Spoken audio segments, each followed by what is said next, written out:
काले नहीं पूरा खींच लो, कैसे निकल खींच लीजिए ना यहाँ वहाँ से नहीं, वहाँ जो पकड़ा हुआ है पूरा। हाँ हाँ आराम से आराम से।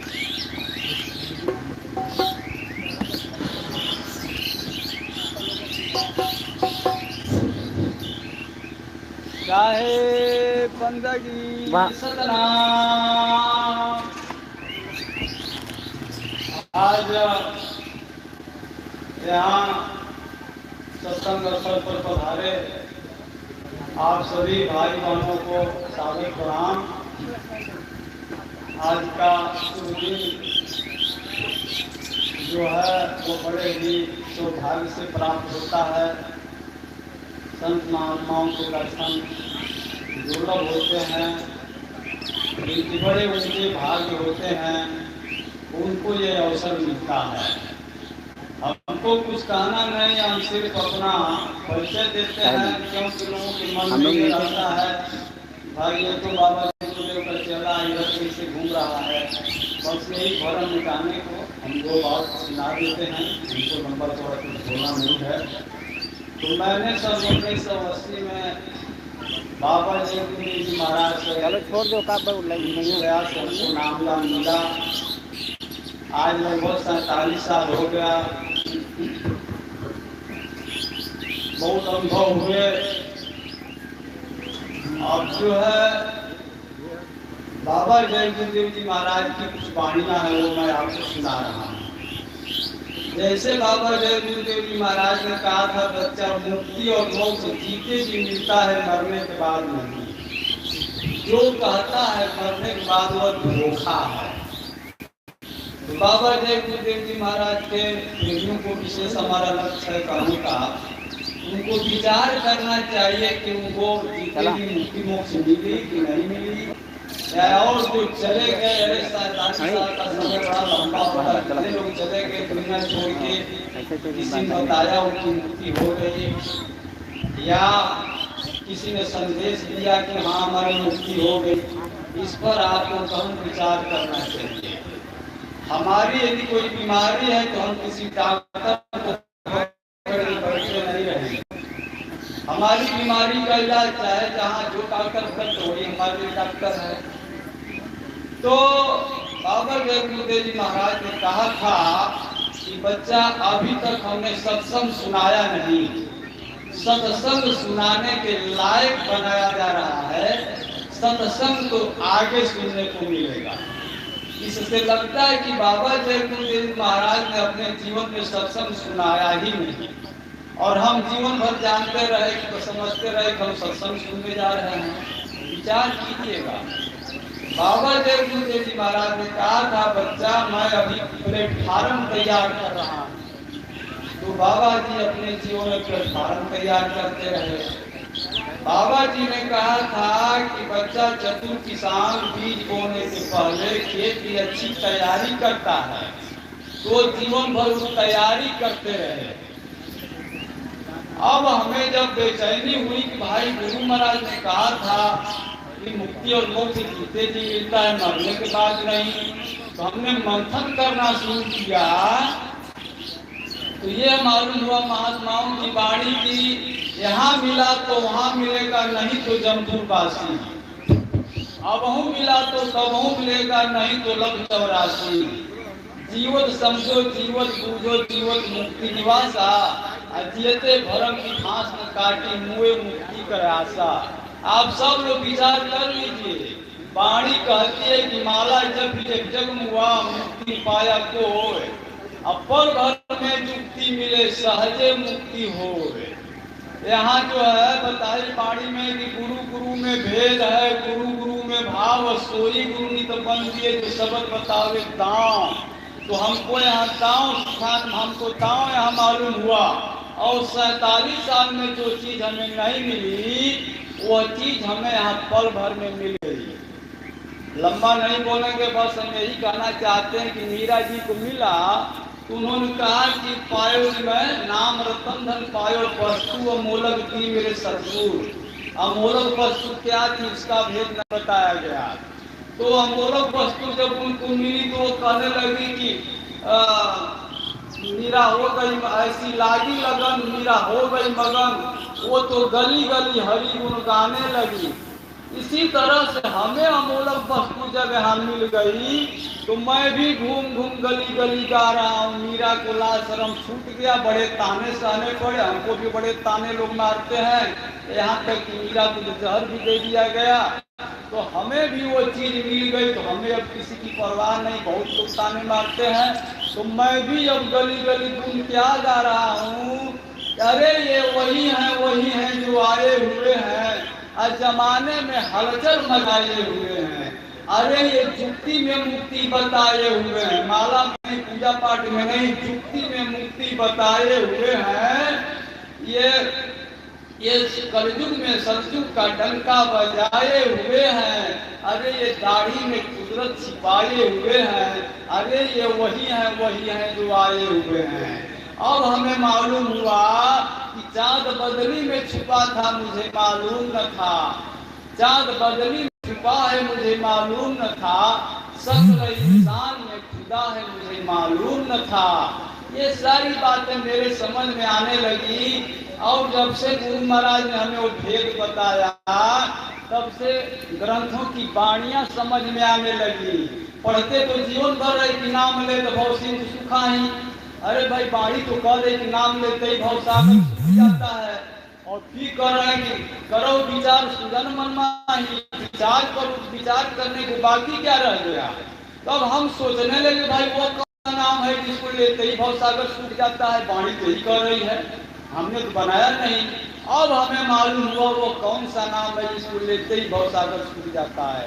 जास नाम सुमरत बारा उतना नर भवसिन रूपारा अपारा।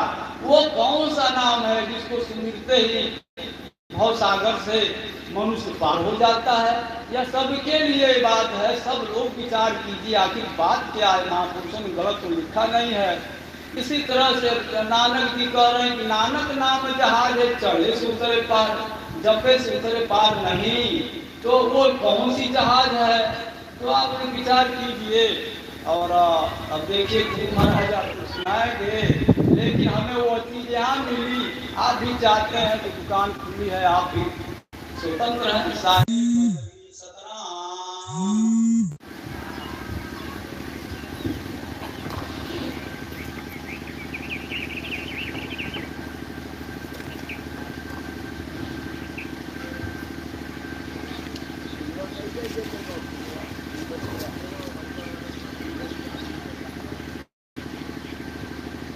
साहिब बंदगी सतनाम। आवाज़ ठीक करो भैया थोड़ी। साहिब बंदगी सतनाम। तो आज परमपिता परमात्मा की अपार कृपा से, बंदी छोड़ की अपार कृपा से गोरखपुर के इस गांव में अतरौला में ये मूल ज्ञान का आज दूसरा दिवस है। बहुत बड़े भाग होते हैं हम जीवों के जो अपने पूरे जीवन काल में एक बार भी इस मूल ज्ञान को सुन पाते हैं, और उससे भी बड़े भाग होते हैं उन जीवों के जो इस मूल ज्ञान को थोड़ा सा भी समझ पाते हैं। क्योंकि सुनना आसान है, आए बैठे घंटा 2 घंटा सुन के चले गए, लेकिन इस ज्ञान को समझना बहुत मुश्किल है। जिस पर परमात्मा की कृपा हो, जिस पर बंदी छोड़ की दया हो, केवल वही इस ज्ञान को समझ पाते हैं। अन्यथा कोई भी जीव चाहे सारी उम्र सत्संग सुनता रहे, उसकी समझ में आने वाला नहीं है। क्योंकि ये ज्ञान ही ऐसा अटपटा है जिसको जल्दी कोई भी नहीं समझ सकता। इसीलिए बोला कबीर साहब ने, अटपट ज्ञान कबीर का और झटपट लखा न जाए, और जो इसको झटपट लखे तो सब खटपट मिट जाए। तो अटपटा तो है, लेकिन दया हो मालिक की तो बड़ा सहज भी हो जाता है, सुलभ भी हो जाता है। फिर इससे आसान कुछ लगता ही नहीं है। ऐसा लगता है कि जैसे एक एक लाइन बड़े आराम से समझ में आ रही है, लेकिन जिस पर कृपा ना हो वो सारी उम्र भी मगजमारी करता रहेगा, सत्संग सुनता रहेगा, तब भी उसे यह सत्संग समझ में आने वाला नहीं है। इसलिए साहिब ने समझाया, अरे लाखन में कोई समझ न पई है और कोटि मध्य जानेंगे, कहे कबीर सुनो भाई साधो, हमें बिरले हंस पहचानेंगे। कहते लाखन में कोई समझ न पई है। 1 लाख इंसानों को ये सत्संग सुना दिया जाए, किसी के पल्ले ही नहीं पड़ेगा कि ये बोल क्या गए।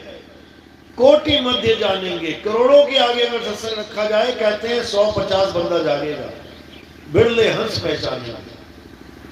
तो आज उसी मूल ज्ञान को अच्छे से समझाया जाएगा, जिसके लिए कबीर साहब ने धर्मदास जी को बोला था, धर्मदास मेरी लाख दुहाई, ये मूल ज्ञान बाहर ना जाई, गुरमुख को तुम देव बताई, कपटी से तुम राख छुपाई। ये मूल ज्ञान बाहर नहीं जाना चाहिए, क्योंकि अगर ये अभी बाहर चला गया तो बच्चा बच्चा इसकी कॉपी करने लग जाएगा, हर बाबा यही ज्ञान बताने लग जाएगा। उसके बाद ये जीव समझ ही नहीं पाएगा कि सच क्या है झूठ क्या है, तो ये पहचान बड़ी मुश्किल हो जाएगी। इसलिए हे धर्मदास, इस ज्ञान को अभी मत खोलना, इसको खोलने का समय निर्धारित किया जा चुका है। कबीर साहब ने 600 साल पहले गरीब धर्मदास जी को ये समझा दिया था कि ये समय निर्धारित किया जा चुका है। और ये कौन सा समय निर्धारित किया है, ये आपको मदन साहिब के ग्रंथ में पता लगेगा। मदन साहिब और कबीर साहब की वार्तालाप जो अभिनंदन ग्रंथ में छपी हुई है। ये ग्रंथ कहां छपा? ये बड़ैया जौनपुर में छपा था। ये कब छपा? 1986 में छपा था। आज 40 साल हो गए, ये ग्रंथ दोबारा कभी नहीं छापा गया। और इसकी जो प्रतिलिपियां हैं, जो इसके जितने भी ग्रंथ छपे थे, वो सब बट चुके हैं। किसी को पता ही नहीं किस किस के पास है। लेकिन परमात्मा की कृपा होती है, जब मैं अपने आश्रम पे गया, मैंने 2010 में दीक्षा ली, तो ये अकेला एक कॉपी केवल, ये स्पेशल मेरे लिए छुपा के रखी हुई थी साहब ने वहां, जो मेरे हाथ लगी। और 2010 से ही मैं ये बात सबको समझाता रहा कि भाई एक ऐसा समय आएगा जब पूरा विश्व जागेगा। पूरा विश्व, पूरा विश्व का मतलब ये नहीं होता कि यूपी, एमपी और बिहार जागेगा। पूरा विश्व का मतलब क्या होता है? America, Germany, Japan, France, Italy, Sweden, जितने भी देश हैं, ये सब जागेंगे। तो मेरी इस बात पे लोग हंसते थे। हमारे आश्रम के साधु लोग हंसते थे, कहते ले आओ, दुनिया जागेगी। अरे बड़े बड़े महात्मा आए हमारे आश्रमों में, हमारे पंथ में बड़े बड़े महात्मा आके चले गए, वो ना जगा पाए, वो ना विश्व को जगा पाए। अब क्या जागेगा विश्व? क्योंकि वो साधु नादान थे बेचारे, ना तो उन्होंने कभी अभिनंदन ग्रंथ को पढ़ा और ना ही कभी उनको ये पता है कि कबीर साहब और मदन साहब की बातचीत हुई क्या थी। जितने भी मदन पंथ के साधु हैं, जितने भी A to Z पूरे विश्व में जहां पर भी बैठे हैं, पूरे भारत में, एक से भी पूछ लो कि क्या तुम अभिनंदन ग्रंथ को जानते हो? क्या तुमने कभी अभिनंदन ग्रंथ का नाम सुना है? 99.9% बोलेंगे नहीं भाई, हमने कभी नहीं सुना। हाँ, कुछ बिरले हैं, कोई लाखों में एक आधा जो ये जानता है कि हाँ अभिनंदन भी कोई ग्रंथ है।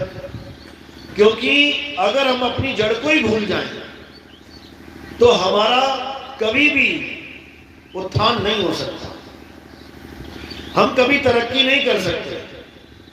मदन पंथ आज इतने सालों से चल रहा है, मदन साहिब का ये पंथ जो कबीर साहब ने जिसको चलाया, सोचो छोटे से छोटे पंथ भी आज 150 देशों में फैले हुए हैं।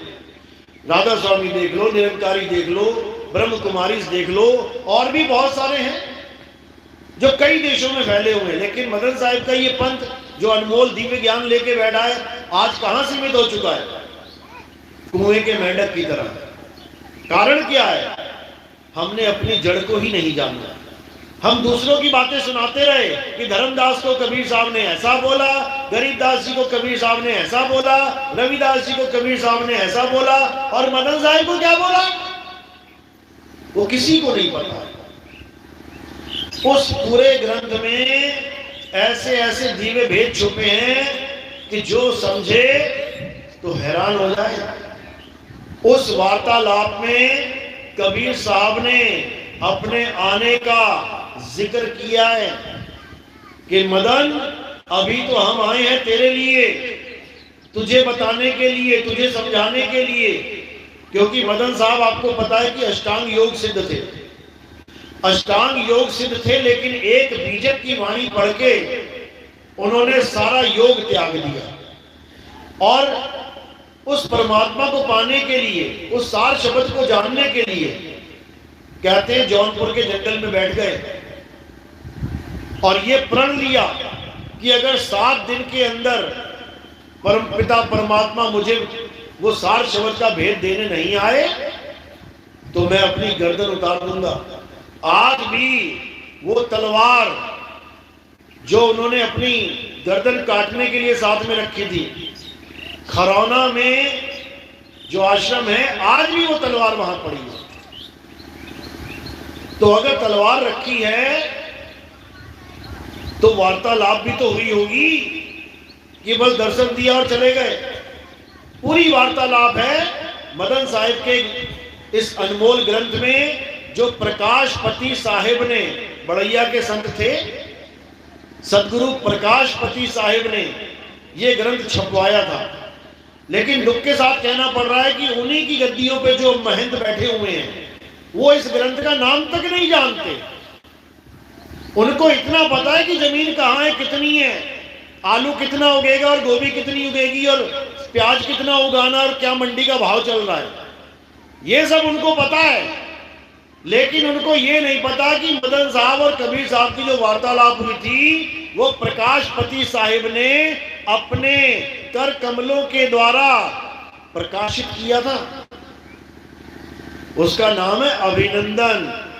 क्यों नहीं रखा गया कबीर ज्ञान, कबीर वाणी, कबीर प्रकाश, सार शब्द प्रकाश, सार शब्द वाणी? क्यों नहीं रखा गया नाम? क्यों रखा गया अभिनंदन? क्या मतलब होता है अभिनंदन का? अभिनंदन का क्या मतलब होता है? स्वागतम। ये स्वागतम ग्रंथ है, ये स्वागत कर रहा है किसका? ये कबीर साहब की वापसी का स्वागत कर रहा है। कबीर साहब ने उस ग्रंथ में बताया कि मदन, अभी तो मैं तुझे ज्ञान देने आया हूं, लेकिन उसके बाद मैं सारे संसार को ज्ञान देने आऊंगा, सारे संसार को। ये जो भेद छुपा हुआ है कबीर सागर में कि 12 पंथ काल फुरमाना, भूले जीव न जाए ठिकाना, 13वें पंथ हम ही चले आए, सब पंथ मेट के एक पंथ चलाएं। ये तो बोल के गए हैं, केवल आएंगे कब? ये मदन साहिब के ग्रंथ में इसकी चाबी छुपी हुई है, इस ताले की। क्या कहते हैं? हे मदन, तेरे पंथ में भी नाना प्रकार के साधु आ जाएंगे जो गुटके खाएंगे, तंबाकू खाएंगे, गांजा पिएंगे, भांग धतूरे खाएंगे और बड़ी बड़ी बातें करेंगे, सार शब्द की बात करेंगे, सब लंगोटी पहन पहन के गुरु बन जाएंगे, चेला एक भी नहीं बना रहेगा। तो क्या बोला? बहुत मदन में पंथ चले हैं, बहुत ज्ञान कथ के समझई हैं, ताकि बात ना मानो एका, सार शब्द में लाखों टेका। ये जीवों के लिए संदेश है कि मदन साहिब के पंथ में नाना प्रकार के साधु अलग अलग प्रकार का ज्ञान समझा रहे होंगे। कोई कह रहा होगा सार शब्द एक ऐसी आवाज है, आ, वो आ को लेके पकड़ के बैठ जाएंगे। कोई कहेगा सार शब्द बड़ा आ है, आत्मा छोटा आ है। कोई कहेगा 5 नाम से मुक्ति होगी, कोई कह रहा है 10 नाम से मुक्ति होगी, कोई पीपल की पूजा करवा रहा है, कोई पत्थरों की पूजा करवा रहा है। ये मदन साहब के पंथ का हाल होगा। और ये है, हमने देखा अपनी आंखों से क्या चल रहा है। तो साहिब ने क्या कहा, ये पंथ भी भ्रष्ट हो जाएगा। तब क्या होगा? फिर कहते हैं चौथी गद्दी होई अवतारा, ताका चरित्र विदित संसारा, मेरी बात सांच कर मानो, मदन समझ अपने मन मानो, चौथी गद्दी का विस्तारा, डंका बाजी सब संसारा, हम उनके सिर बैठब आई, और वासे पार कोई नहीं पाई। ये मदन साहब को समझाया उन्होंने कि जब मदन पंथ में भी ये साधु लोग जमीन जायदादों के पीछे लड़ रहे होंगे, ये आश्रम पे आश्रम बना रहे होंगे, बड़ी बड़ी बिल्डिंगें बना रहे होंगे, करोड़ों रुपए आश्रम की बाउंड्री में लगा रहे होंगे, कहते तब हम आएंगे। कैसे आएंगे? बिल्कुल क्लियर बता रखा है कि हम ही उनके सिर बैठब आई, और वहां से पार कोई नहीं पाए। एक ऐसा साधु निकल के आएगा मदन साहिब के पंथ में, जो पूरे विश्व में सत्य का डंका बजाएगा, और याद रखना वो नहीं बजा रहा होगा, हम ही उनके सिर बैठब आई। ये हम बजा रहे होंगे उसके सिर के ऊपर आसन लगा के। कई लोग कहते हैं आप सिर के ऊपर फूल क्यों रखवाते हो? जहां परमात्मा बैठा है वहीं फूल रखवाए जाते हैं, हम इसलिए सिर पे फूल रखवाते हैं। तो आज इसी मूल ज्ञान को, जो धर्मदास जी को लाखों कस्में दी गई थी, मूल ज्ञान बाहर जो पढ़ी, पिछली पीढ़ी हंस न करही, मूल ज्ञान तब लग छुपाई, जब लग द्वादश पंथ ना मिट जाई। कहते हैं मूल ज्ञान को छुपा के रखना जब तक ये 12 पंथ खत्म नहीं हो जाते। कौन सा है 12वां पंथ? ये हंस मुनि कालदूत का 12वां पंथ है। ये हंस मुनि कालदूत कौन है? जो बरवाला में बैठा हुआ है, रामपाल जी महाराज। इसके बारे में कबीर सागर में पूरा जिक्र है कि 12वें पंथ का ये हंस मुनि कालदूत आएगा, और वचन वंश में ये सेवक बन के आएगा। वचन वंश क्या होता है? जो परमात्मा के वचन के द्वारा वंश चले। गरीबदास जी महाराज को परमात्मा अपने वचन से गुरु बना के गए थे। वो बिंद वंश नहीं था कि बाप से बेटा पैदा होता है। तो उसी वचन वंश में एक हंस मुनि कालदूत जाएगा, जो शुरू शुरू में तो बहुत सेवा करेगा, लेकिन उसके बाद अपना ही पंथ चला देगा, अपना मत प्रगटा देगा। उसके बाद कहते हैं बहुत ज्ञान कथेगा, बच्चे बच्चे को ज्ञानी बना देगा। बाइबल में ये लिखा है, कुरान में ये लिखा है, वेदों में ये लिखा है, उसमें ये लिखा है, उसमें ये लिखा है, बच्चे बच्चे को रटवा देगा, और फिर बड़े बड़े चमत्कार करने का दावा करेगा। आ जाओ मेरे पास, कैंसर ठीक कर दूंगा, आ जाओ किडनियां ठीक कर दूंगा, ऐसा कर दूंगा, वैसा कर दूंगा। अपना चश्मा उतरवा नहीं पा रहा है और लोगों की किडनियां ठीक कर रहा है। अरे अपनी आंखें ठीक कर ले भाई। उसके बाद कहते हैं वो अपने आप को कबीर घोषित कर देगा, वो अपने नाम के आगे भगवान लगवा देगा, और खुद को कबीर कह के पूरी दुनिया में परमात्मा होने का नाटक करेगा। कहते हैं जब ये 12वां पंथ खत्म होगा, यानी इसके अज्ञान की धज्जियां उड़ जाएंगी, तब ये 13वां पंथ पूरे विश्व में उजागर हो जाएगा। तो कहते हैं 12 पंथ काल फुरमाना, और भूले जीव न जाए ठिकाना, 13वें पंथ हम ही चले आए, और सब पंथ मेट के एक पंथ चला। तो ये वही पंथ चल रहा है जो सारे संसार को एक करेगा। लेकिन जो विवेकहीन प्राणी होंगे, 2 प्रकार के प्राणी होते हैं इस दुनिया में, एक तो विवेकी और एक विवेकहीन। तो विवेकी तो इस पंथ को ग्रहण करेंगे, लेकिन विवेकहीन इसको नहीं समझ पाएंगे। उनके लिए ये भवसागर, ये 84 तैयार है, ये यहीं पे धक्के खाते रहेंगे। तो आज इसी मूल ज्ञान को समझना है कि आखिर क्या है वो गुप्त भेद, जिसको छोड़ दो, इसे छोड़ दो, हटा दो नीचे। तो इसको अच्छे से समझना है और अपने जीव का कल्याण करना है। तो आज का सत्संग शुरू करने से पहले परम पिता परमात्मा के नाम पे जयकारा लगाएंगे और फिर सत्संग शुरू करेंगे। बोलिए परम पिता परमात्मा की, सतगुरु बंदी छोड़ कबीर साहेब की, सभी संतों की, सभी भक्तों की, सतगुरु मदनपति साहेब की, सतगुरु दूलमपति साहेब की, दीवान जवाहरपति साहेब की, सतगुरु राम सेवक साहेब की, सतगुरु वैरागपति साहेब की, कलीनापुर धाम की, पंडाल में आए सभी भक्तों की, इनके माता पिता, इनके गुरुदेव की, इनके बाल गोपाल की, इस गांव नगर बस्ती की, आज के आनंद की, सत्संग कराने वालों की, सकल हंस बंदगी साहेब बंदगी सदना सदना।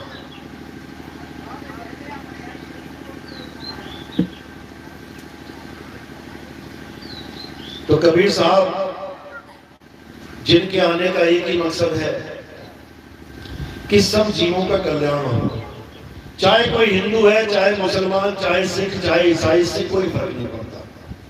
प्यास लगती है तो सब एक ही चीज ढूंढते हैं, पानी। चाहे कोई हिंदू, चाहे मुसलमान, चाहे सिख, चाहे ईसाई, हर इंसान पानी ढूंढता। भूख लगती है तो खाना ढूंढता, खाना खाने से ही चारों का पेट भरेगा, पानी पीने से चारों की प्यास बुझेगी। ठंड लगती है तो सब आग ढूंढते हैं, चारों से ही उनको गर्मी मिलेगी। इसी प्रकार जो कल्याण का स्रोत है, जो कल्याण का ज्ञान है, वो चारों के लिए एक ही है। ऐसा बिल्कुल नहीं है कि हिंदुओं का कल्याण किसी और तरीके से होगा, मुसलमान का कल्याण किसी और तरीके से होगा, सिख का किसी और तरीके से, ईसाई का किसी और तरीके से। ऐसा बिल्कुल नहीं है, ऐसा बिल्कुल नहीं है। चारों का कल्याण एक ही तरीके से होगा और उस एक तरीके को क्या कहते हैं? सत भक्ति। सत भक्ति यानी सच्ची भक्ति। सच्ची भक्ति से ही सबका कल्याण होगा। लेकिन दुख की बात यह है कि सबने अपनी अपनी भक्ति को सच्ची भक्ति मान लिया है। बस दुख इतना ही है। हिंदू सोच रहा है कि मेरी मुक्ति होगी राम राम राम राम जप के, राधे राधे राधे राधे जप के, ओम नमः शिवाय, ओम भूर्भुवः स्वः जप के।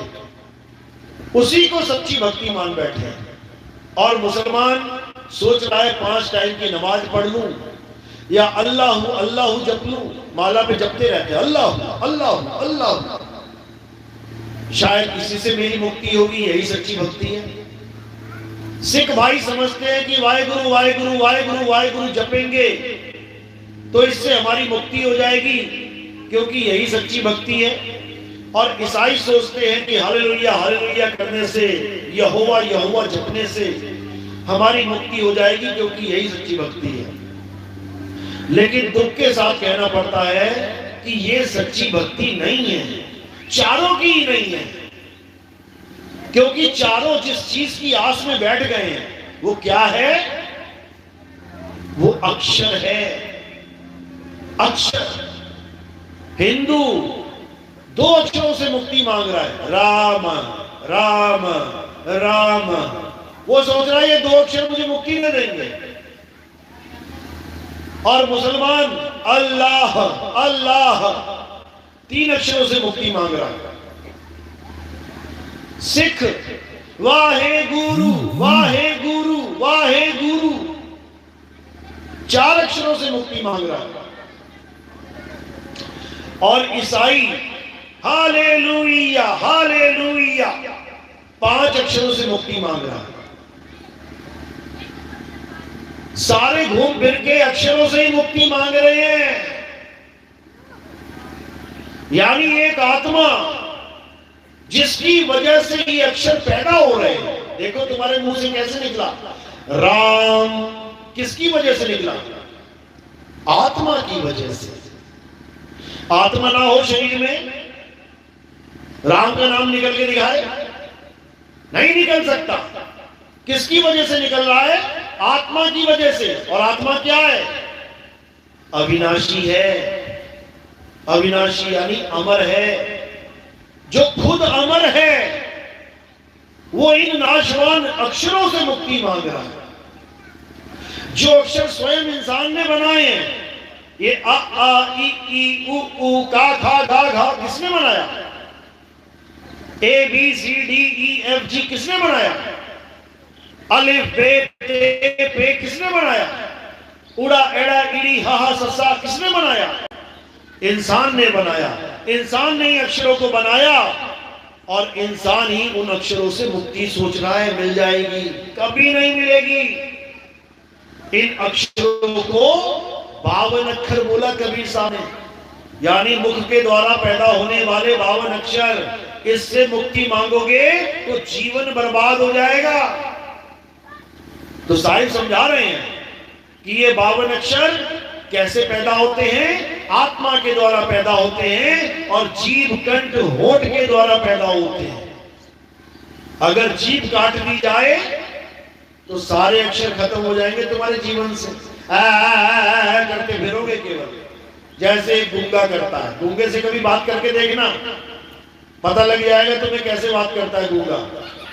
वो बोल नहीं सकता, क्योंकि तुम्हारे जितने भी नाम हैं ये केवल एक कलाकारी है। कौन सी कलाकारी? ये जीभ होठ कंठ की ये कलाकारी है। जब बच्चा पैदा होता है तब कलाकार नहीं होता है। उसको स्कूल भेजते हैं, बच्चे को माँ बाप सिखाते हैं कलाकारी। बच्चा बोलो पापा। बच्चा देखता है ये होठ मिला रहा है आपस में, मैं भी मिला के देखूं। वो भी करता है पापा, यानी नकल मारता है वो। बच्चे को कहते बोलो मम्मी, बच्चा नकल मारता है मम्मी। धीरे धीरे धीरे पक्का कलाकार हो जाता है। पूरे 52 अक्षर रट लेता, उसके बाद चुप ही नहीं होता। पूरा दिन चलता रहेगा। किसकी वजह से? जीव की वजह से। तो साहिब क्या समझा रहे हैं? अरे 52 अक्षर जीवाधारा और आदि अक्षर जीभ्या से न्यारा। वो जो आदि अक्षर है जिसको इंसान ने नहीं बनाया, वो जीव से न्यारा है। ये मंत्रों जंत्रों में नहीं आता, ये बोलने लिखने पढ़ने में नहीं आता। जो परमात्मा का सच्चा नाम है वो बोलने में नहीं आता, वो अबोल है। वो कहने में नहीं आता, वो अकह है। वो अक्षरों में नहीं आता, वो नी अक्षर है। समझो। और उसका कोई नाम नहीं है, वो अनाम है। लेकिन उसका भेद ना होने के कारण हिंदू इन अक्षरों को पकड़ के बैठ गया, मुसलमान वो भी अक्षरों को पकड़ के बैठ गया, सिख वो भी अक्षरों को पकड़ के बैठ गया, ईसाई वो भी अक्षरों को पकड़ के बैठ गया। और सारे ही उन अक्षरों से सोच रहे हैं कि हमारी मुक्ति हो जाएगी। कभी होने वाली नहीं है। तो साहिब ने समझाया, अरे होठ कंठ लागे नहीं और जीवा नहीं उच्चार, गुप्त वस्तु जो लखे सो निज हंस हमार। कहते हैं मेरा असली हंस वो है जो गुप्त वस्तु को लख ले, नाम नहीं जपे, गुप्त वस्तु को लखे। और गुप्त वस्तु क्या है? सार शब्द एक वस्तु है, सौदा कर भाई। सौदा कर सार शब्द का। सौदा मतलब जब हम पैसा देते हैं दुकानदार को तो हम उससे क्या लेते हैं? वस्तु। उससे नाम लेके नहीं आते कि तुम टमाटर लेने गए, तुमने पैसा दिया और वो टमाटर देने की जगह तुम्हारे कान में नाम दे रहा है, टमाटर। जा बेटा घर जाके जपियो, जाओ घर जाके जपना। और तुम घर आके जप रहे हो टमाटर टमाटर टमाटर टमाटर। मिल जाएगा क्या? कभी नहीं मिलेगा, क्योंकि नाम जपने से वस्तु नहीं मिलती। वस्तु तब मिलती है जब उसका ज्ञान हो जाए, तुम्हें पता लग जाए कि टमाटर नाम नहीं है, टमाटर वस्तु है। तो टमाटर ही खरीद के लेके आओगे, नाम लेके नहीं आओगे। दुनिया में हर जगह वस्तु बिक रही है, केवल गुरुओं के पास नाम बिकता है। 1000-1000, 2-2 हजार, 10-10 हजार, लाख-लाख रुपया बंदा गुरु को दान दे के आता है, और क्या लेके आता है? ये 52 अक्षरी नाम। कोई राम राम ले आया, कोई श्याम श्याम ले आया, कोई हनुमान ले आया, कोई ओम नमः शिवाय ले आया, कोई अल्लाह अल्लाह ले आया, कोई वाहिगुरु वाहिगुरु ले आया, कोई यहोवा यहोवा हालेलुया ले आया। अक्षर लेके आ गया, घर में सोच रहा है मैं बहुत बड़ी जंग जीत के आ गया। अरे हार के आ गया, मूर्ख बन के आ गया। तो क्या करना है? अब वस्तु का ज्ञान प्राप्त करना है। कबीर साहब कहते हैं, अरे वस्तु कहीं और ढूंढे कहीं, कैसे लागे हाथ, गुप्त वस्तु तब मिले, जब भेदी लीजे साथ। अरे भेदी लीना साथ में, दीनी वस्तु लखाए, और कोटि जन्म का पंथ था, पल में पहुंचा जाए। कहते करोड़ों जन्म लग जाएंगे तेरे, वहां तक पहुंचते पहुंचते फिर भी नहीं पहुंच पाएगा, जब तक तेरे जीवन में भेदी गुरु नहीं आ गया। भेदी गुरु क्या करता है? भेदी गुरु भेद समझाता है। भेद का मतलब होता है सीक्रेट। तुम्हें सीक्रेट बताएगा, वो तुम्हें रहस्य बताएगा, नाम नहीं जपवाएगा। जैसे हम कहते हैं, अरे वो आदमी खड़ा है, उसका भेद बता मुझे, कौन है वो, क्या करता है वो, उसका भेद जानना है, नाम नहीं जपना उसका। तो मदन साहब समझा रहे हैं, सोई गुरु पूरा कहावे, जो 2 अक्षर का भेद बतावे, एक छुड़ावे। ये बोलने लिखने पढ़ने वाले सारे नाम छुड़वा दे। हिंदू है तो राम राम राम जपना छोड़ दे, मुसलमान है तो अल्लाह अल्लाह जपना छोड़ दे, सिख है तो वाहिगुरु वाहिगुरु जपना छोड़ दे, ईसाई है तो हालेलुया हालेलुया जपना छोड़ दे, कबीर पंथी है तो कबीर कबीर जपना छोड़ दे। और क्या करे? उस वस्तु को जाने जिसकी वजह से ये सारे नाम तुम्हारे मुंह से निकल रहे हैं। हिंदू के मुंह से निकला राम, आत्मा की वजह से। मुसलमान के मुंह से निकला अल्लाहू अकबर, आत्मा की वजह से। सिख के मुंह से निकला सत श्री अकाल, आत्मा की वजह से। और ईसाई के मुंह से निकला हालेलुया, आत्मा की वजह से। तो क्या करना है? इस आत्मा को जानना है। गीता यही समझाती है, लेकिन कोई गीता को समझ ही नहीं पाया। अध्याय 2 भरा पड़ा है आत्मज्ञान से, लेकिन कोई अध्याय 2 बताता ही नहीं है। सब छुपाने में लगे हुए हैं। क्यों? क्योंकि अगर ये जीव गीता के ज्ञान को समझ गया, अगर ये जीव आत्मा परमात्मा के ज्ञान को समझ गया, तो फिर ये पत्थर नहीं पूजेगा, फिर ये मंदिरों में ताले लग जाएंगे, फिर ये सारे जितनी दुकानें खुली है भगवानों के नाम पे, ये सब खत्म हो जाएंगी। इसलिए तुम्हें डराया जाता है कि बेटा अपने घर में कभी महाभारत मत रखना, क्योंकि महाभारत का ही एक अंश गीता है। कहते हैं महाभारत मत रखना घर में। क्यों? कहते भाई भाई में युद्ध हो जाएगा। ऐसा क्यों? क्योंकि महाभारत में युद्ध के बारे में बताया गया है। महाभारत में युद्ध छुपा हुआ है, तो भाई भाई में युद्ध हो जाएगा। और पूछो रामायण, कहते खूब पाठ करो रामायण का, घर में भी रखो। अच्छा, और पता लगा मेरे बाप ने मुझे बेदखल कर दिया, वनवास भेज दिया मुझे 14 साल के लिए।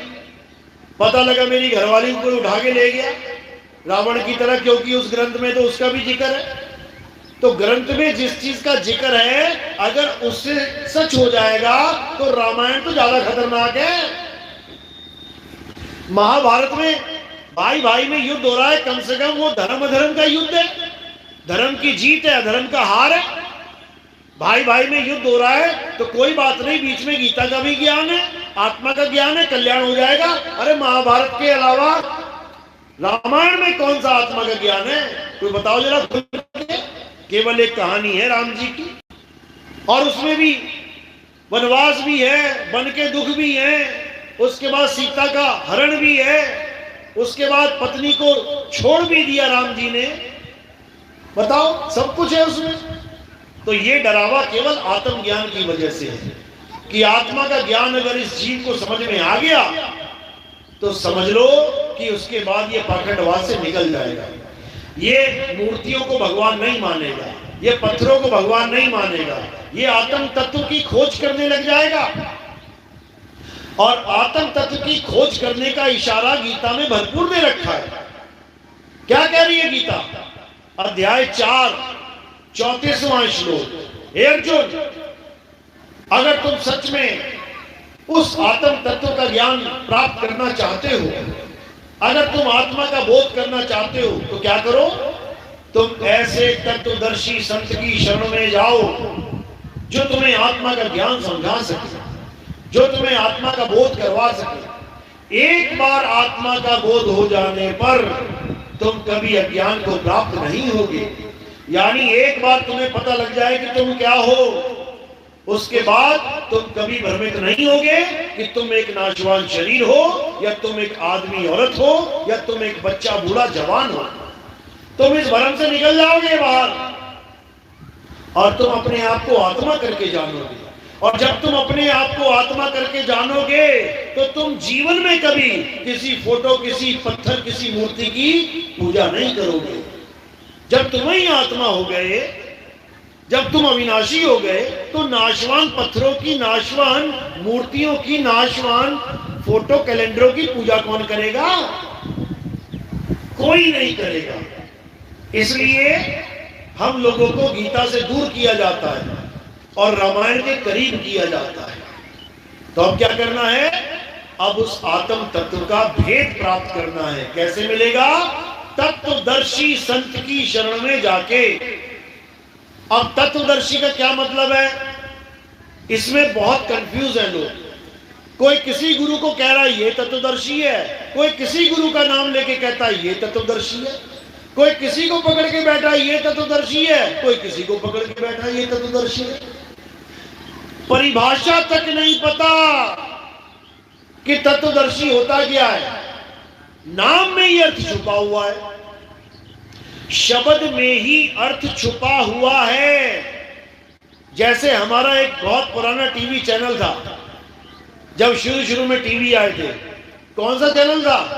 एक ही था केवल। क्या नाम था उसका? क्या नाम था? देखा नहीं क्या टीवी? दूरदर्शन। एक ही चैनल आता था। अब उसके नाम में उसका अर्थ छुपा हुआ है। दूरदर्शन यानी जो दूर बैठे किसी का भी दर्शन करवा दे, उसे दूरदर्शन कहते हैं। देखो, खेतों में किसान काम कर रहा है और हम घर बैठे उसको देख रहे हैं। वो जोधपुर में बैठा है, वो जयपुर में काम चल रहा है, वो अमेरिका में काम चल रहा है, वो इंग्लैंड, और हम घर बैठे देख रहे हैं। इसका मतलब दूरदर्शन। इसी प्रकार सूक्ष्मदर्शी। सूक्ष्मदर्शी का क्या मतलब होता है? जो छोटे से छोटी वस्तु का, जो इन खुली आंखों से ना दिखाई दे, उसका भी दर्शन करवा दे, उसे सूक्ष्मदर्शी कहते हैं। इसी प्रकार दूरदर्शी यानी दूरबीन, जो आसमान में ऐसी ऐसी वस्तुएं हैं जो हमें खुली आंख से नहीं दिख रही है, कितने ग्रह, कितने उपग्रह, उनका दर्शन हमें करवा दे, उसको दूरदर्शी यानी टेलीस्कोप कहते हैं। तो नाम में ही अर्थ छुपा है। इसी प्रकार जो गीता में बोला गया है, अध्याय 4 34वां श्लोक, कि अगर तुम सत्य का दर्शन करना चाहते हो तो ऐसे तत्वदर्शी संत की शरण में जाओ। अब तत्वदर्शी का मतलब ये नहीं है कि तुम्हें मंत्र जपवाएगा, कि तुम्हें ओम कलियम हरियम शरियम जपवाएगा, कि तुम्हें राम राम अल्लाह अल्लाह राधे राधे वाहिगुरु वाहिगुरु जपवाएगा, कि तुम्हें अलग अलग मंत्र जपवाएगा। बिल्कुल नहीं। तत्वदर्शी का मतलब होता है जो तुम्हें तत्व का दर्शन करवा दे, उसको कहते हैं तत्वदर्शी। अब कितने प्रकार के तत्व हैं ये कहां लिखा है? गीता में ही लिखा है। अध्याय 2 16वां श्लोक पढ़ो। हे अर्जुन, इस दुनिया में दो प्रकार के तत्व हैं, एक सत्य और एक असत्य। असत्य वो है जो जन्मता और मर जाता है, असत्य वो है जो पल पल बदलता है, असत्य वो है जो सदा एक सा नहीं रहता। और सत्य क्या है? सत्य वो है जो सदा सदा एक रस रहता है, जो कभी ना तो जन्मता है ना कभी मरता है, जो कभी बदलता नहीं, वो सत्य है। उस सत्य का दर्शन करवाने वाले को तत्वदर्शी संत कहते हैं। और उस सत्य का क्या नाम है? उसका नाम है आत्मा। जीवात्मा नहीं। कौन सी आत्मा? परम आत्मा। क्योंकि आत्मा के दो प्रकार हैं। कौन कौन से? गीता में ही लिखा हुआ है, लेकिन उसको पढ़ के भी लोग नहीं समझ सकते, क्योंकि बिना गुरु के ज्ञान नहीं हो सकता। गुरु बिन पढ़े जो वेद पुराना, और सार न जाने रहे अज्ञाना। गीता में दोनों आत्माओं का जिक्र है। दोनों आत्माओं को कैसे पहचाना जा सकता है? गुण के द्वारा। जैसे पिता का नाम है महेश शर्मा और पुत्र का नाम है दिनेश शर्मा, लेकिन मार्केट में उन्हें शर्मा जी बोला जाता है, दोनों को। अरे शर्मा जी कहां जा रहे हो?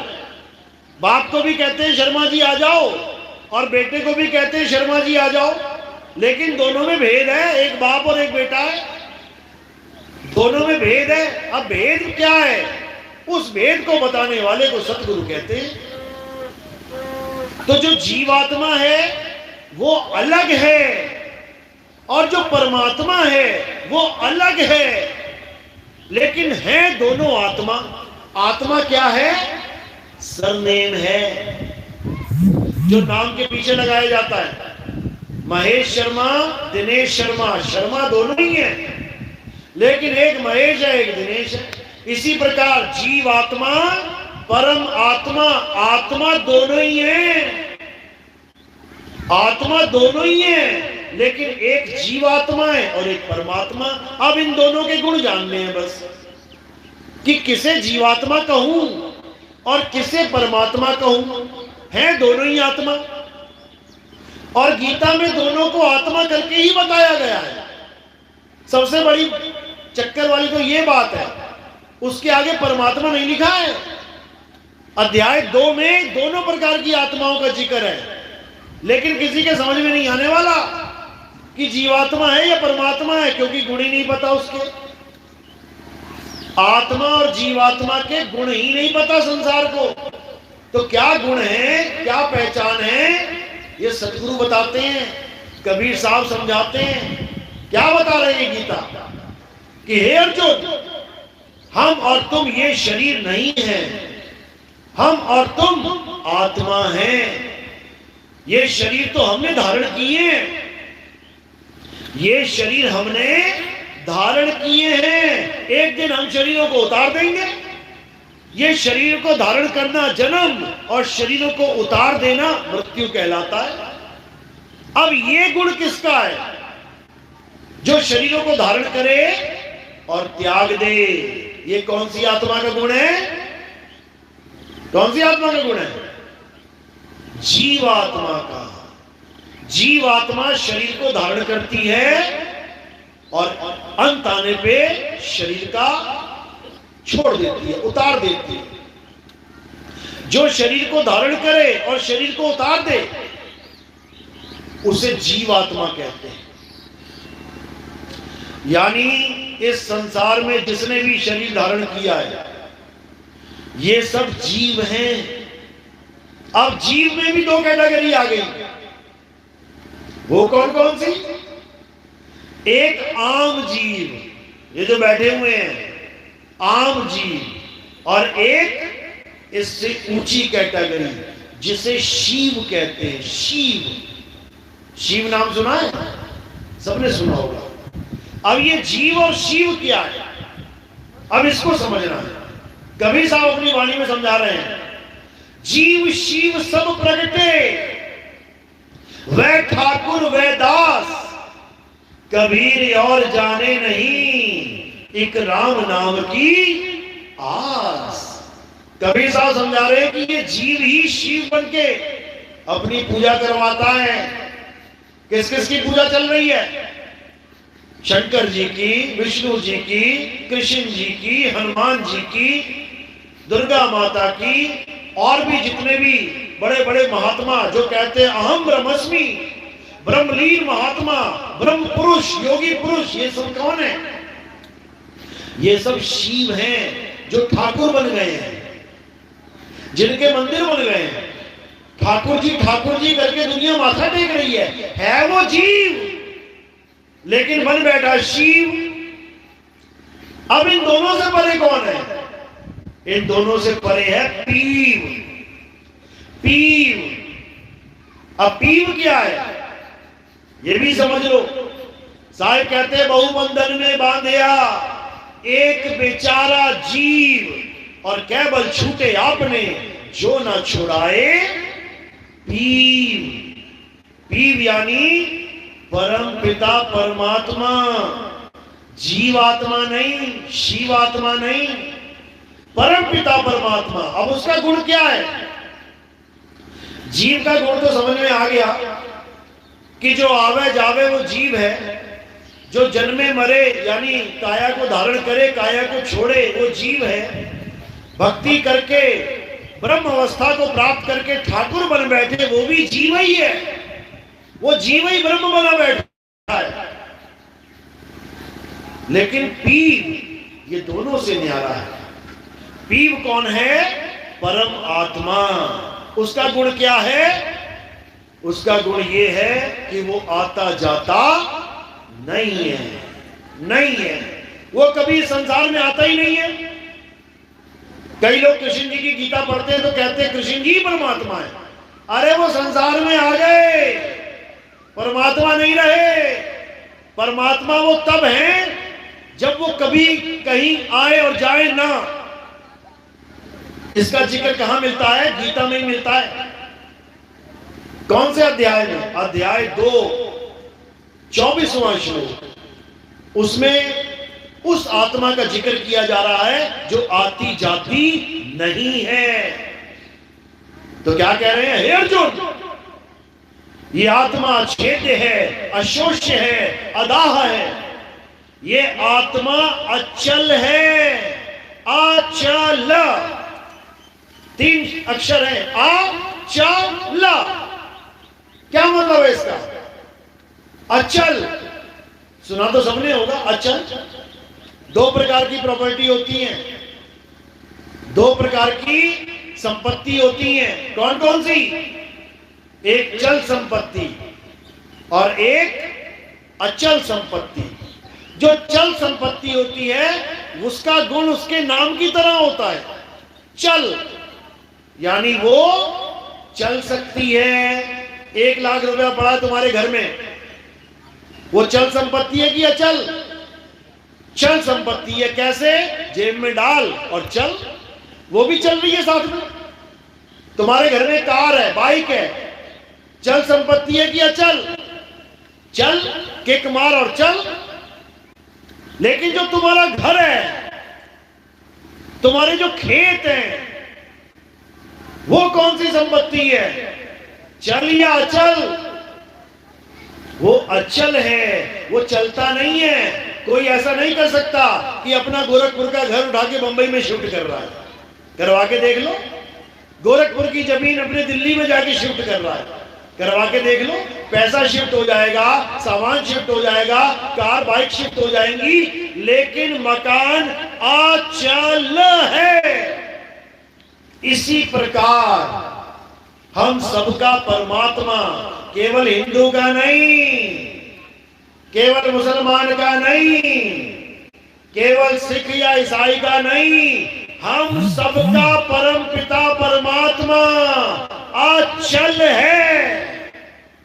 अचल है वो। और अगर गलती से भी कोई चल आत्मा की पूजा कर रहा है तो मेरे भाई वापस आने की तैयारियां करो। दोबारा तुम्हें किसी माँ का गर्भ मिलने वाला है, दोबारा उसी गर्भ में 9 महीने उल्टा लटकने वाले हो। बाथरूम में कोई बाहर से चिटकनी लगा दे तो 20 मिनट भी अंदर नहीं रह पाओगे, दर करोगे, कांपोगे। चलती हुई लिफ्ट बंद हो जाए तो 10 मिनट में तुम्हारी हालत खराब हो जाएगी। वहां 9 महीने गुजार दें, सोच लो। और एसी कूलर नहीं मिलने का वहां पे। वहां जठर अग्नि है, हर प्रकार की अग्नि में सबसे ज्यादा घोर जो गर्म है, जो पीड़ादायक है, वो कौन सी अग्नि बताई गई है? जठराग्नि। समझो, वो ऐसी अग्नि है कि पानी के रूप में जाते हैं मां के गर्भ में और कैसे निकलते हैं। ये देखो आग से कैसा हो गया है ये शरीर। इतनी अग्नि है कि पका देता है अंदर ही अंदर, हाहाकार मचा देता है। पकोड़े देखे ना तलते हुए कैसे होते हैं। जब पकोड़ा बनाते हैं तो पानी की तरह जाता है तेल में, एकदम लिक्विड। ऐसे करो, ऐसे गिरेगा हाथों में, और जैसे गया तेल में फिर क्या होता है? एकदम पकोड़ा बन के, सॉलिड बन के आ जाता है। तो मां के गर्भ में सब लिक्विड में जाते हैं और बाहर कैसे आते हैं?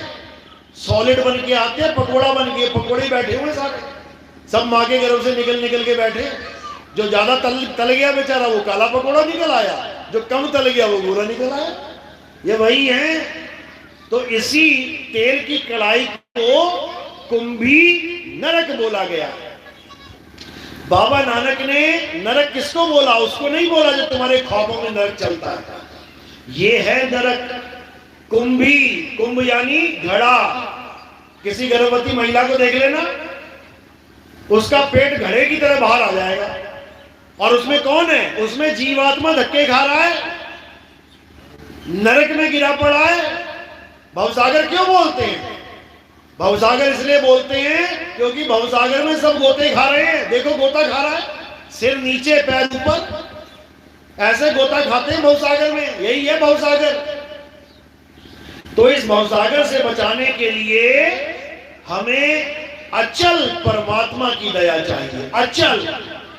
मुसलमान कहते हैं ना अल्लाह कभी इस दुनिया में नहीं आता, बिल्कुल सही कहते हैं।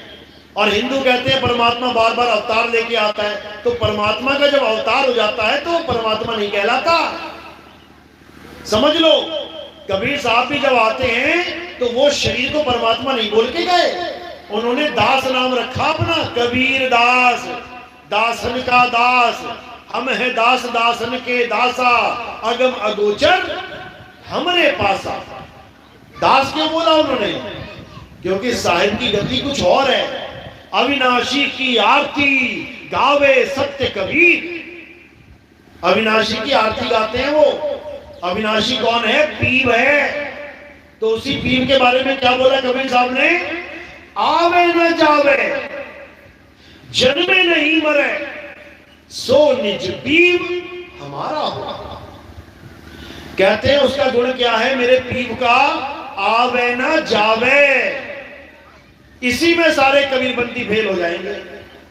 जो ये कहते हैं कि परमात्मा कौन है? कबीर साहब हैं, उनकी फोटो की पूजा करते हैं, दाढ़ी टोपी की पूजा करते हैं, आंख की, बाल की, खाल की पूजा करते हैं और कहते हैं हम कबीर साहब की पूजा कर रहे हैं। अरे तुम जानते तक नहीं कबीर साहब को कि कबीर साहब है कौन। जो कबीर साहब का रूप धारण करके आती है वो कौन है? वो एक सूरत है। वो सूरत है, शब्द नहीं है, वो सूरत है। और उस सूरत का नाम क्या है? नौतम सूरत। ज्ञान गुदड़ी पढ़ना किस किसने पढ़ी? आप क्या करेगा? ज्ञान गुदड़ी क्या बोला उसमें? नौतम रूप, नौतम सूरत साहिब को रूपा। यानी जो कबीर साहब आए हैं संसार में, नौतम सूरत का रूप धारण करके आए हैं। वो नौतम का मतलब होता है नया। नया मतलब तुम लोग जो ज्ञान लेके बैठे हो उन सब ज्ञानों में से एक नया ज्ञान देने के लिए। हालांकि वो ज्ञान सबसे पुराना है, लेकिन इतना पुराना है कि तब तुम और हम थे ही नहीं, इसलिए वो पुराना ज्ञान भी नया लगता है। जैसे तुम्हारे दादाजी की कोई फोटो है बहुत बहुत बचपन की, तुमने कभी जीवन में नहीं देखी, दादाजी भी चले गए, पापा जी भी चले गए, तुम भी जाने की तैयारी हो, तुम तैयारी में हो और तुम्हें वो फोटो दिखाई दे गई, अब वो फोटो बिल्कुल नई है तुम्हारे लिए, अरे यार ये तो आज तक नहीं देखी, ये तो बिल्कुल नई चीज मिल गई, लेकिन है क्या? सबसे पुरानी, वो सबसे पुरानी है। इसलिए साहिब जो ज्ञान देने आते हैं वो सबसे पुराना ज्ञान है। लेकिन तुम्हें जब ये ज्ञान सुनने को मिलता है तुम्हें लगता है अरे भैया नया ही ज्ञान आ गया कोई। आज तक तो सारे मंत्र जंतर में फंसे थे, आज तक तो सारे नाम जापों में फंसे थे, ये नया ही ज्ञान आ गया। तो इस नया ज्ञान को देने के लिए नौतम सूरत नाम रखा है साहिब ने अपना, नौतम। और नितिन नाम का भी अर्थ नया ही होता है। ये नया ज्ञान नहीं है जो मैं ज्ञान समझा रहा हूं तुम्हें, ये कोई नया ज्ञान नहीं है, ये पुराने से भी पुराना ज्ञान है। इसीलिए गीता में बोला, हे अर्जुन आत्मा अचल है, सदा स्थिर रहने वाली है। सदा स्थिर रहने वाली का मतलब क्या होता है? कि कभी राम बन के कभी श्याम बन के चले आना, प्रभु जी चले आना। क्या सदा स्थिर रहने वाली चीज कभी और जा सकती है? अगर वो और जा सकती है तो वो सदा स्थिर रही ही नहीं, फिर तो गीता का ज्ञान गलत सिद्ध हो जाता है। लेकिन गीता में बिल्कुल स्पष्ट लिखा है जो सदा स्थिर रहने वाली है, सदा सदा यानी सदा, उसमें कोई ऑप्शन ही नहीं है कि कभी आ जाए और कभी चली जाए, नेवर। उस आत्मा का ज्ञान प्राप्त करना है। तो कहते हैं जो सदा स्थिर रहने वाला है, जो पुरातन है।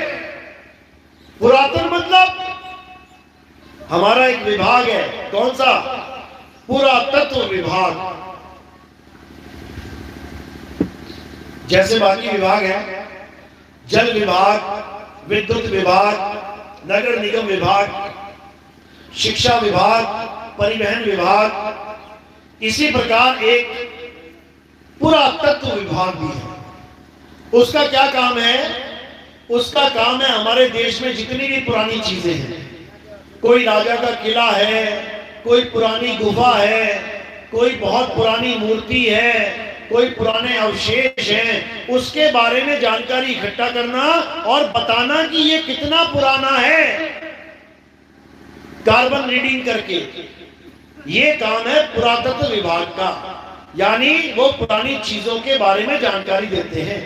तो इस आत्मा की बात चल रही है, उसको क्या बोला? ये पुरातन है। यानी जब तुम और हम भी नहीं थे, ये चल आत्मा इस संसार में आई नहीं थी, तब का है वो और सदा रहेगा।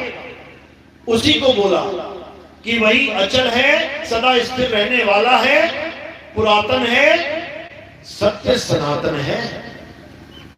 जो हमारा धर्म है वो हिंदू धर्म नहीं है, मुस्लिम भी कोई धर्म नहीं है, सिख भी कोई धर्म नहीं है, ईसाई भी कोई धर्म नहीं है। धर्म इस संसार में केवल एक है, और वो क्या है? सत्य सनातन धर्म है। कोई गलती से ये ना सोच ले कि सत्य सनातन धर्म का मतलब होता है राम जी का पुजारी, श्याम जी का पुजारी, हनुमान जी का पुजारी। वो सत्य सनातन धर्म वाला नहीं है। सत्य सनातन धर्म वाला कौन है? जो अचल आत्मा का पुजारी है, जो सदा स्थिर रहने वाली आत्मा का पुजारी है, वो है सत्य सनातन धर्म का असली हीरा। जिसके लिए गुरु ग्रंथ साहब ने भी बोला कि अगर पूजा करनी है तो किसकी करो? आत्मदेव पूजिए, अरे गुरु के सहज सुभाए। यानी हे जीवात्मा, अगर किसी की पूजा करना चाहता है तो देवों के देव, महादेव, आत्मदेव की पूजा कर, तब तेरा कल्याण होगा। नहीं तो जैसे आज इंसान बन के बैठा है, कल को ऐसे कुत्ता, बिल्ली, हाथी, घोड़ा, मक्खी, मच्छर बन के बैठा होगा। देखो 1 घंटे से मक्खी घूम रही है मेरे चेहरे के पास, बार बार हटा रहा हूं, फिर आ रही है, फिर हटा रहा हूं, फिर आ रही है। यही काम रह जाएगा बस। फिर यही काम करोगे, खून चूसोगे लोगों का मच्छर बन के, उसके बाद एक बार मारा जाएगा और खेल खत्म। ऐसे ही नाना प्रकार की योनियों में भ्रमण करते रहोगे, बर्बाद हो जाओगे। बचने का रास्ता केवल एक है, अच्छे से गीता पढ़ना शुरू कर दो, केवल एक अध्याय पढ़ लो, अध्याय 2, तुम्हें सारी कहानी समझ में आ जाएगी कि तुम क्या हो, कौन हो, करना क्या है, छोड़ना क्या है, सब कुछ है उसमें।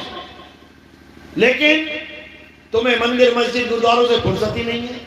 लोटा लेके जाओगे शंकर जी को जल चढ़ाने, बताओ, कांवड़ लेके जाओगे 20-20, 50-50, 100-100 लीटर का जल चढ़ाने। अरे जिसकी जटाओं में ही गंगा है, तू उसको लोटा जल देके रिझाना चाहता है, मूर्ख। बताओ, जिसके पास अरबों खरबों रुपया, तू उसको 10 रुपया देके रिझाना चाहता है, हैं? राजा को 10 रुपए की भीख देना चाहता है। जो गंगा का स्वामी है, जटा में गंगा जिसके भरी पड़ी है, जब मर्जी उस गंगा से नहा ले, उसको तू लोटा लेके जा रहा है कि लोटा चढ़ा दूंगा तो भगवान जी खुश हो जाएंगे। बताओ, ये सब अज्ञान है। इसी लोटे लोटे के चक्कर में पता नहीं कितने परिवार रोते रोते रह गए। देखो जाके सड़कों पे शंकर जी के पुजारियों का क्या हाल है। कांवड़ लेके जाते हैं, लाशें घर को आती हैं, तुम्हारा लड़का मारा गया, ट्रक चढ़ गया, बस चढ़ गई, एक्सीडेंट हो गया।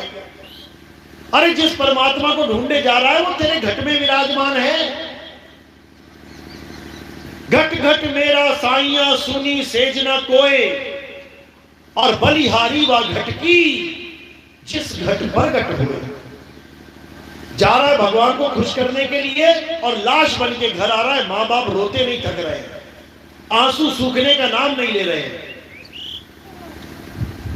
जा रहा है महाकाल की पूजा करने और काल के मुंह में चला जा रहा है और बड़े बड़े बैनर छपवाता फिर रहा है, अकाल मृत्यु वो मरे जो काम करे चंडाल का, काल उसका क्या बिगाड़े, भक्त है महाकाल का। और महाकाल का भगत वो पड़ा हुआ है सड़क पे, और एक नहीं 50। तो फिर काल कैसे खा रहा है महाकाल के भगत को, कैसे अकाल मृत्यु दे रहा है? थोड़ा तो विचार करो। ये बिल्कुल उसी तरह है जैसे एक चिड़िया थी समझदार, एक बहुत समझदार चिड़िया थी। वो हर चीज जानती थी। उसको पता था कि एक शिकारी है जो कई जन्मों से हमारे वंश के लोगों को, हमारी जात के लोगों को, चिड़िया को पकड़ के मार के खा जाता है। वो अच्छे से जानती है कि शिकारी क्या करता है। जाल डालता है, दाने डालता है, लालच में आके चिड़िया दाना चुगने के लिए बैठती है और वो खींच लेता है। पंख होने के बावजूद चिड़िया नहीं उड़ पाती और उन सबको मार के खा जाता है। तो चिड़िया ने सोचा कि जो गए गए, हमारे पूर्वज मारे गए, कोई बात नहीं, मेरे आगे के वंशज ना मारे जाएं, मेरे पोते पड़पोते ना मारे जाएं, मैं इन सबको ज्ञानी बना देती हूं। बहुत अच्छी बात है। सबको बुला लिया, आ जाओ बैठ जाओ। पूरा परिवार बैठ गया, सोच लिया, बैठ गया। अब उनको ज्ञान समझा रही है। सुनो बेटा, हाँ माता, सुनो बेटा, शिकारी आएगा, जाल बिछाएगा, दाना डालेगा, चुगना मत, फंसना मत। सबने रट लिया, सबने सुन लिया, सबने रट लिया। अब गा रहे हैं सब एक साथ, हाँ माता हमें ज्ञान हो गया। शिकारी आएगा, जाल बिछाएगा, दाना डालेगा, चुगना मत, फंसना मत। ज्ञान हो गया। 15, 20, 25, 100, 200 बार सुना दिया। चिड़िया को यकीन हो गया कि वाह, मेरे बच्चे तो समझदार हो गए, बच गए, अब एक भी नहीं फंसेगा। फिर क्या होता है? एक दिन शिकारी आता है। अब रोज यही गाना गा रही हैं, रोज यही गाना गा रही हैं। शिकारी आएगा, जाल बिछाएगा, दाना डालेगा, चुगना मत, फंसना मत। चिड़िया देख देख के खुश हो रही है, मेरे बच्चे तो ज्ञानी हो गए, अब मेरा कोई बच्चा नहीं फंसेगा। शिकारी एक दिन आया, शिकारी को देखते ही सब बोलने लग गए। शिकारी आएगा, जाल बिछाएगा, दाना डालेगा, चुगना मत, फंसना मत। शिकारी घबरा गया, कहता बाप रे बाप, ये तो सब ज्ञानी पुरुष बैठे हुए हैं, यहां मेरी दाल नहीं गलेगी। एक भी जीव नहीं मारा जाएगा, मैं तो खाली हाथ जाऊंगा यहां से। लेकिन फिर शिकारी ने सोचा कि जब मैं आ ही गया इतनी दूर, जब पहुंच ही गया चिड़ियों के पास, जब जंगल में इतनी दूर में आ ही गया, तो चलो जाल लगा ही देते हैं, ये नहीं तो कोई और फंस जाएगी। इतना कह के शिकारी ने जाल लगा दिया। अब जब जाल लगाया और दाना डाला और चिड़िया गा रही है, शिकारी आएगा, जाल बिछाएगा, दाना डालेगा, चुगना मत, फंसना मत। शिकारी फिर भी दाना डाल रहा है, कोई बात नहीं। और जैसी दाना डाल के झाड़ियों के पीछे धागा पकड़ के छुपा, इतने में सारी की सारी चिड़िया आके दाने में बैठ गई। 100 की 100 चिड़िया आके दाने में बैठ गई और दाना चुगती चुगती गा रही हैं। शिकारी आएगा, जाल बिछाएगा, दाना डालेगा, चुगना मत, फंसना मत। और शिकारी हजरा कितनी बड़ी बेवकूफ है, और खींच ले। जैसे धागा खींचा, सारी की सारी 100 की 100 फंस गई। अब शिकारी ने क्या किया, सबको पकड़ के कंधे पे लाद लिया और चल पड़ा अपनी बाट। अब सारी पीछे फंसी पड़ी हैं, कंधे पे गिरी पड़ी हैं और क्या गा रही हैं, शिकारी आएगा, जाल बिछाएगा, दाना डालेगा, चुगना मत, फंसना मत। यही हाल है भोले शंकर के पुजारियों का, यही हाल है। हर साल कांवड़ यात्रा में इतने लोग मर जाते हैं, हर साल। केदारनाथ में तो एक भी ना बचा, सबका सफाया हो गया, लेकिन फिर भी गा रहे हैं, शिकारी आएगा, जाल बिछाएगा, दाना डालेगा, चुगना मत, फंसना मत। यानी क्या गा रहे हैं, अकाल मृत्यु वो मरे जो काम करे चंडाल का, काल उसका क्या बिगाड़े जो भक्त है महाकाल का। और मर भी रहे हैं, हर साल मर रहे हैं, हर महीना मर रहे हैं, हर जगह मर रहे हैं, मंदिरों में मर रहे हैं, फिर भी गाते जा रहे हैं उन चिड़िया की तरह। यही अज्ञान है, यही अज्ञान है। तो क्या करना चाहिए, सबको समझना चाहिए कि आखिर ये काल है क्या, ये काल है कौन जिसको तुम कह रहे हो अकाल मृत्यु वो मरे जो काम करे चंडाल का। इसका मतलब जितने भगत मरे केदारनाथ में, क्या वो चंडाल का काम करते थे? ये जितने कांवड़ यात्री बेचारे भूखे पेट चल रहे हैं, इतनी मेहनत कर रहे हैं, मर जा रहे हैं, तो क्या वो चंडाल का काम करते थे? अरे अपने भक्तों को ही तुमने चंडाल बना दिया, अपने ही भक्तों को चंडाल बना दिया। जो बोल बम करते जा रहे हैं उन्हीं को चंडाल बना दिया। बताओ, क्योंकि नहीं पता काल कौन है। अरे वो किसी को नहीं बख्शता। जिस दिन तुम्हें काल के बारे में पता लग जाएगा, तुम्हारे पैरों से जमीन निकल जाएगी। कबीर साहब कहते हैं, बचना चाहो काल जाल से तो चीनो शब्द हमारा, और कहे कबीर अमर कर राखू जो निज होए हमारा। कहते हैं हम बताएंगे बेटा तुझे कैसे काल जाल से निकलना है। ये काल तेरे आगे माथे टेकेगा। कैसे टेकेगा?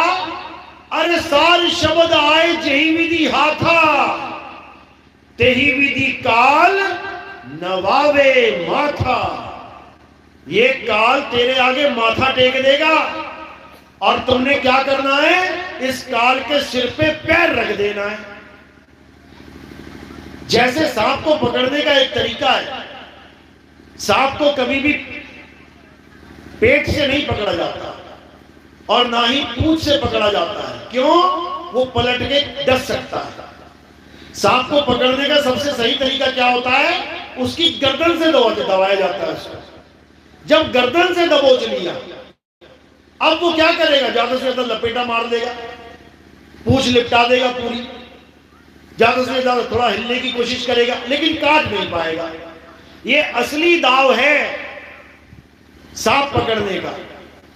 इसी प्रकार एक दाव है काल से जीतने का, और गुरु हमें काल से जीतने का दाव ही सिखाता है। गुरु हमें मंत्र नहीं जपवाता, काल किसी नाम से मंत्र से नहीं डरता। कि तुम कहो कि कोई काल आएगा और मैं मंत्र जप लूंगा, काल भाग जाएगा, डर जाएगा, बिल्कुल नहीं। अरे कुत्ता नहीं डरता किसी मंत्र से। जो आज लोग कहते हैं भगवान का नाम लो, बड़े से बड़ी विपदा टल जाएगी, जाके देख लेना 20 कुत्तों के बीच में, 20 छोड़ो 2 कुत्तों में चले जाना। अरे 2 छोड़ 1 के पास चले जाना। कोई पिटबुल जैसा हो, डाबरमैन जैसा हो, बुलडॉग जैसा हो, तुम्हारी हालत खराब हो जाएगी। उसके सामने जो मंत्र जपना चाहते हो जप लेना, बच जाओगे क्या? दौड़ा दौड़ा के काटेगा। चाहे राम राम जप लेना, चाहे श्याम श्याम जप लेना, चाहे अल्लाह अल्लाह जप लेना, चाहे वाहिगुरु वाहिगुरु जप लेना, चाहे गॉड गॉड कर लेना। बचने का एक ही रास्ता होगा, क्या होगा? 11 नंबर की बस पकड़ ले भाई। 11 नंबर की बस, यानी ये जो पैर है तुम्हारे, जितनी तेज दौड़ सकता है दौड़ ले, या फिर कोई लठ देख ले कहीं पड़ा हो, लठ उठा के 2 दे दे सिर पे, फिर भाग जाएगा वो। तो ये जो लठ वाला काम है, ये सार शब्द वाला काम है। सार शब्द आए जय निधि हाथ, यानी जैसे ही लठ हाथ में आ गया, अब एक बार वो जरूर सोचेगा कुत्ता, जाऊं कि ना जाऊं, लठ पड़ेगा भाई। तो बचने का ये रास्ता है। तो कबीर साहब कहते हैं कि काल भगवान से कैसे जीता जाता है? काल भगवान का नाम नहीं जपा जाता, काल भगवान की पूजा नहीं करनी है, काल के सिर पे पैर रख देना है। कैसे रखेंगे? साहिब पानी में समझा रहे हैं। अरे काल के माथे पांव दे, सतगुरु के उपदेश, और साहिब वहां पकड़ के ले चले अपने देश। जैसे ही काल के सिर पे तुम पैर रखोगे, वैसे ही परमात्मा क्या करेंगे? तुम्हें चुंबक की तरह खींच लेंगे, चुंबक की तरह खींच लेंगे तुम्हें। अरे लोह चुंबक की प्रीत ज्यों लोह को लेती उठाए, ऐसा शब्द कबीर का काल से लेत छुड़ाए। ये जितना भी सत्संग चल रहा है ना, 2010 से मैं ये प्रचार प्रसार कर रहा हूं, आज 26 हो गई, 16 साल बीत गए मुझे यही काम करते। ये क्यों किया जा रहा है? क्योंकि सबके सामने काल भगवान आने वाला है, सबके सामने मौत आने वाली है, एक भी नहीं बख्शा जाएगा। लेकिन हमारे जीवन का क्या लक्ष्य है कि इससे पहले कि काल आ जाए, उससे पहले ये ज्ञान तुम तक पहुंच जाए। बस इतना काम है हमारा। हमारा काम ये नहीं है कि बड़े बड़े आश्रम बना लो, बड़ी बड़ी गद्दियां सजा लो, बड़े बड़े जमीनें खरीद के उसमें ऐसा कर लो वैसा कर लो। ये सब ड्रामा हमारे पास नहीं है। हमने 16 साल में आज तक एक भी आश्रम नहीं बनाया, और ना ही अंत समय तक कोई आश्रम बनाएंगे। हमारा काम ही नहीं है आश्रम का। हमारा काम क्या है? हमारा काम है जागो और भागो, जागो और भागो। क्यों? क्योंकि हम सब सोए हुए हैं इस अज्ञान की नींद में, सब सोए हुए हैं। कबीर साहब जगाते हैं। अरे मैं कहता हूं जागत रही हो, और तू जाता है सोई रे, तेरा मेरा मनवा कैसे एक होई रे।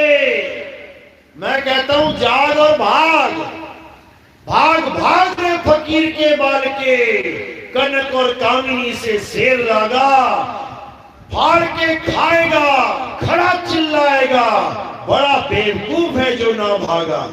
अरे बचे नहीं नीमी ऋषि, बचे नहीं रिंगी ऋषि, ऋषि नारद मुनि को चाप डाला, और कहे कबीर बचेगा सोई, करे सत्संग दिन रैन जागा। दिन रैन जागा और क्या करेगा? सत्संग। ये वाला सत्संग नहीं है जो घंटा 2 घंटे का है। सत्संग का मतलब होता है सत्य का संग करना। दिन रैन यानी 24 घंटा। ये वो काम नहीं है राम राम राम राम राम राम ओम करियम ओम नमः शिवाय, रख दी माला 2 मिनट बाद, 4 मिनट बाद, 10 मिनट बाद, 1 घंटे बाद। ये 24 घंटे वाला काम है। ये वो नहीं है 3 बार नाम जप लिया, 5 बार नाम जप लिया। ये 24 घंटे वाला काम है, क्योंकि सूरत असत्य के साथ जुड़ चुकी है। अब इसको सत्य का संग करवाना है। आठों पहर करवाना है। तो क्या कहते हैं, सूरत फंसी संसार में। संसार क्या है, असत्य है, असत्य में फंसी है। मेरा बाप, मेरी माँ, मेरा बच्चा, मेरा भाई, मेरी बहन, मेरा पति, मेरी बीवी, मेरा खेत, मेरा मकान, ये सब क्या है, असत्य है। इसी असत्य में फंसी पड़ी है।